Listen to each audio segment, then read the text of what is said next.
Hey there Internet and welcome back. It's Colin here from Poi Juggling, and today we're going to have a look at part 4 of our beginner Poi Juggling series, Switchbacks.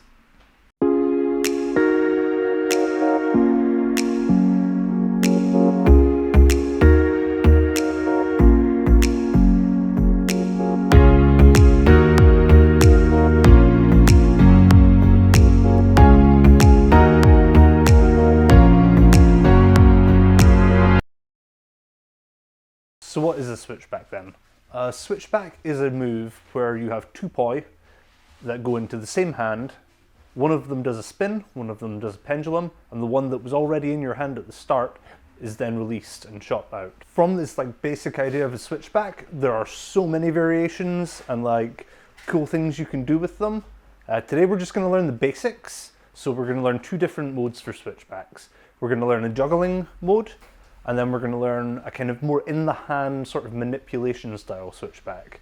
I feel these two kind of modes are like the foundation to most of the other switchback stuff. So yeah, let's get into it. Alright, so first, the grip.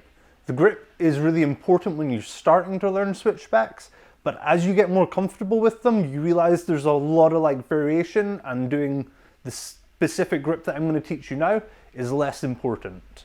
But I find this way was the easiest way to learn it at the start. The two grip positions then are either between the fingers. I like to use my first finger and my middle finger, and this is kind of your finger position.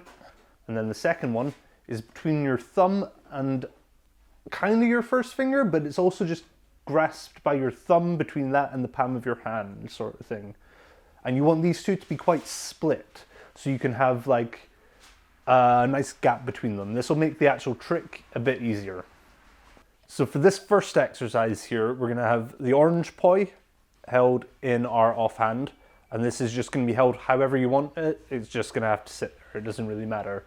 The hand that's going to be doing the switchback is going to have the blue poi held in finger grip. To initiate this first switchback, we're going to have the orange poi held out a little bit in front so our blue poi can swing behind it. When we're ready to do the switchback itself, the hand with the blue poi is going to take the orange poi into that thumb grip. It's going to do a full spin, and then it's going to release out the other side. I recommend practicing this with both hands so you can go either direction, and then as you'll see in the video here, there's a few different exercises you can do with the timing, so you can either run it from one hand continuously.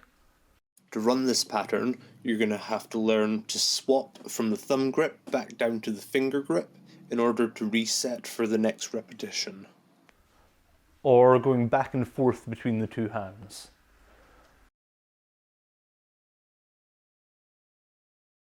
This is also just kind of fun to do with two pois, so hey, you've just learned a two poi trick.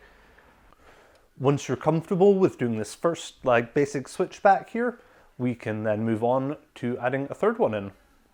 So for our little demonstration here, I have 3 different colored poi, so you can see what's happening easier and hopefully follow what's going along. But the key thing to remember is that you're just repeating this same switchback in the other hand every time. So if it just goes from left to right to left to right. So once you've got this the initial exercise down and you can already do it with one hand, and then you learn it with your second hand, once you've got both hands independently, that is the trick, and you should be able to just slot into doing 3. The only bit that's going to give you a little bit of an issue at the start is getting them going, so that's what we're going to talk about next. I find the easiest way to do this is you just ignore that the poi is meant to go behind for the first catch, and you take it in front instead. And it changes it a little bit for that first switchback throw, but after that, it goes back into pattern and you're good. So for this first one, instead of going behind it, you're just going to go in front. You're going to take it in thumb position in the same grip, and then you're going to continue with the next poi coming in underneath to take it. And obviously, the poi that's being released with one hand is the poi that is receiving with the other hand. So it will go straight into thumb grip on the other hand. So a couple of tips for running this with 3. First of all, doing it with really nice, clean, straight planes is kind of hard. At the start, if you're finding that, tricky, make them a little bit wonky. It doesn't look quite as nice, but At the same time, there's some really kind of weird like 3D stuff you can do with the switchbacks. So, you know, that's the thing as well. But when you're trying to get it, skew your planes a little. So the way I mean for doing this is instead of trying to take it straight parallel underneath there, what you do is you just let the spin go a little bit forward. So as it comes up, you spin a little bit forwards and it will come through much easier. The next tip for this is kind of what you're looking for. So when you release the first paw, you can almost not even release it as a throw. You can actually hold it and take it with the other hand even before you've released it. And so what I'm always looking for is when you get that almost 90-degree angle with the hand doing the switchback, you want to come in underneath the gap there with the other paw. That's the in the hand kind of manipulation switchbacks I was talking about at the start. So next we're going to move on to having a look at switchbacks in juggling. The main difference with this one is instead of the paw just coming nice 90 degrees and ready to be taken as a switchback, the main difference is it's being thrown first and is coming down from a spin. Importantly, you're going to have a nice solid cascade for this, or a nice solid juggle. No matter what type of juggle you want to do, you can do this wall plane, you can do this wheel plane, you can do this with pendulums or with the beats. I find the beat pattern in wheel plane or wall plane those are the easiest two to start with. When you start involving like pendulums or even like some of the forwards beats, it gets kind of complicated and you probably don't want to start with that.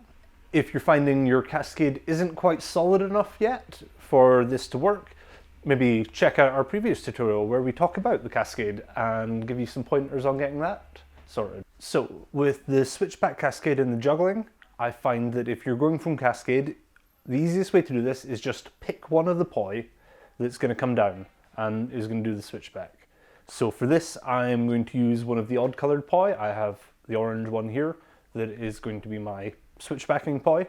So when I'm juggling, it's in the air.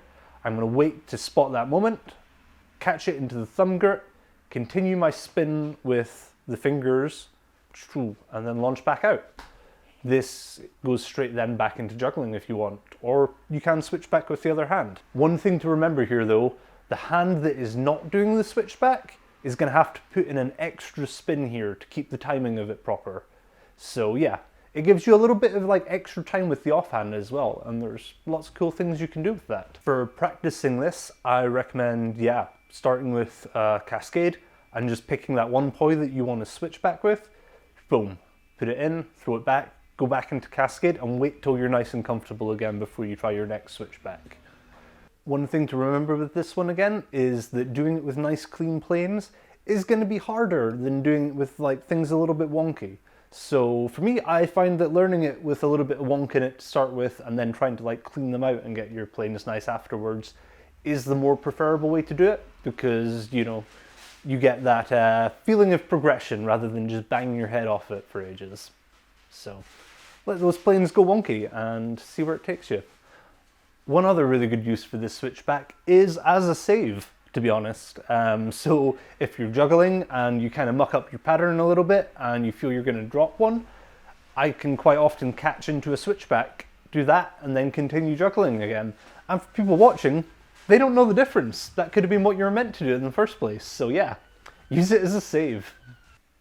That's it for our introduction to switchbacks then. I hope you found this video useful, and if you want to join us for more, in the next video in our beginner poi juggling series, I think we're going to take a deeper look at switchbacks and explore a couple more variations with them and why I think they're the most versatile like poi trick about. So yeah, hit like, hit subscribe, and join us next time for that.